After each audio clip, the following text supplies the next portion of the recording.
welcome back to my YouTube channel. Sorry I've been away for a little while. I had a long weekend of rest, but here I'm back and we're going to do a read aloud. This is Miss Johnson's Read Aloud 2, a series of unfortunate events, the bad beginning. So it's been a little while since we heard about this story, so remember, last time we left off with the Baudelaire children, Sunny was missing from their room. Count Olaf might be up to it. Let's see what happens. Here we go. Chapter 9. Yes, Count Olaf continued. It certainly is strange to find a missing child, and one so small and helpless. Where's Sunny? Violet cried. What have you done with her? Count Olaf continued to speak as if he had not heard Violet. But then again, one seems strange things happen every day. In fact, if you two orphans follow me to the backyard, I think we will see something rather unusual. The Baudelaire children didn't say anything but followed Count Olaf through the house and out the back door. Violet looked around the small, scraggly yard in which she had not been since she and Klaus had been forced to chop wood.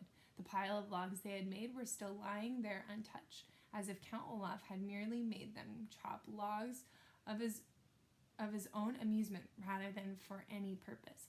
Violet shivered still in her nightgown, but she gazed here and there. She saw nothing unusual. You're not looking at the right place, Count Olaf said. For children who read so much, you two are remarkably unintelligent. Violet looked over at the direction of Count Olaf, but could not meet his eyes. The eyes on his face, that is. She was staring at his feet and could see the tattooed eyes that had been watching the Baudelaire orphans since their troubles had begun. Then her eyes traveled up to Count Olaf's lean, shabbily dressed body, and she saw that he was pointing up with one scrawny hand. She followed his gesture and found herself looking at the forbidden tower. It was made of dirty stone with only one lone window, and just barely visible in the window was what looked like a bird cage. Oh no, Klaus said in a small, scared voice, and Violet looked again. It was a bird cage, dangling from the tower window like a flag in the wind, but inside the bird cage she could see a small and frightened Sunny. When Violet looked closely, she could see there was a large piece of tape across her sister's mouth, ropes around her body. She was utterly trapped. Let her go, Violet said to Count Olaf. She has done nothing to you. She is an infant. Well now, said Count Olaf, sitting on a stump. If you really want me to let her go, I will. But surely even a stupid brat like you might realize that if I let her go, or more accurately, if I ask my comrade to let her go, poor little Sunny might not survive to fall down to the ground. That's a 30-foot tower with a very long way for a very little person to fall, even when she's inside a cage. But if you insist— No, Klaus cried, don't! Uh-oh.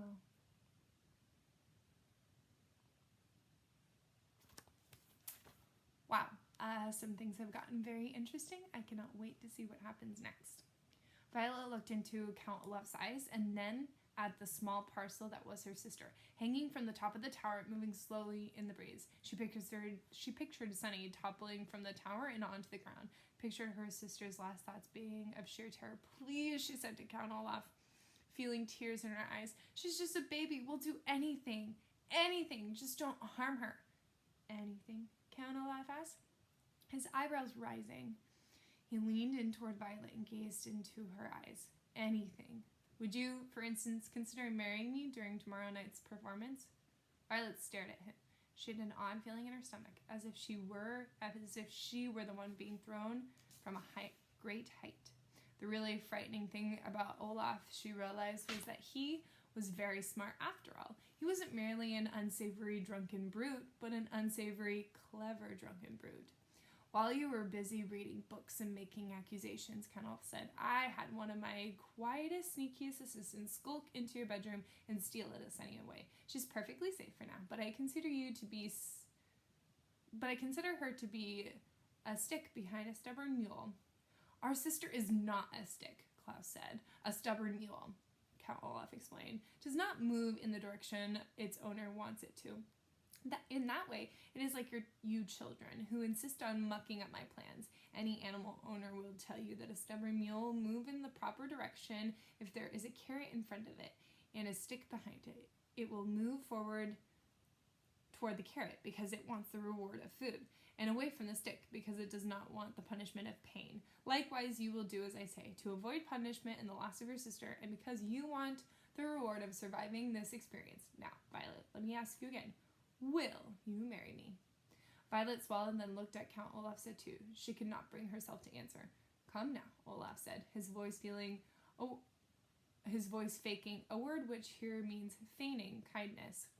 He reached out a hand and stroked Violet's hair. Would it be so terrible to be my bride, to live in my house for the rest of your life?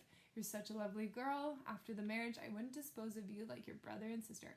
Violet imagined sleeping beside Count Olaf and waking up each morning to look at this terrible man. She pictured wandering around the house, trying to avoid him all day, and cooking for his terrible friends at night, perhaps even every night, for the rest of her life. But then she looked up at her helpless sister and knew what her answer would be. If you let Sunny go, she said finally, I will marry you. I will let Sunny go, Olaf answered, after tomorrow's night's performance. In the meantime, she will remain in the tower for safekeeping, and as a warning, I will tell you that my assistants will stand guard at the door to the tower staircase, in case you are getting any ideas. You're a terrible man, Klaus spat out. But Count Olaf merely smiled again. I may be a terrible man, Count Olaf said, but I have been able to concoct a foolproof way of getting your fortune, which is more than you've ever been able to do.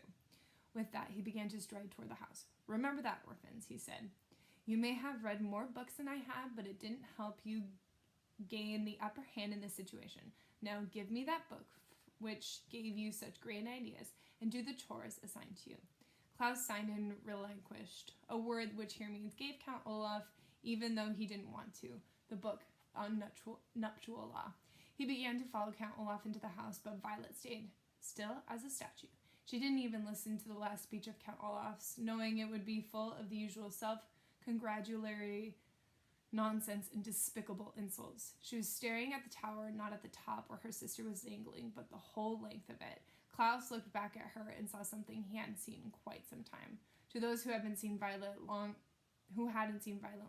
nothing would have seemed unusual, but those who knew her well knew that when she tied her hair up in a ribbon to keep it out of her eyes, it meant that the gears and levers of her inventing brain were whirling at top speed. Okay, so that is chapter 9. Wow.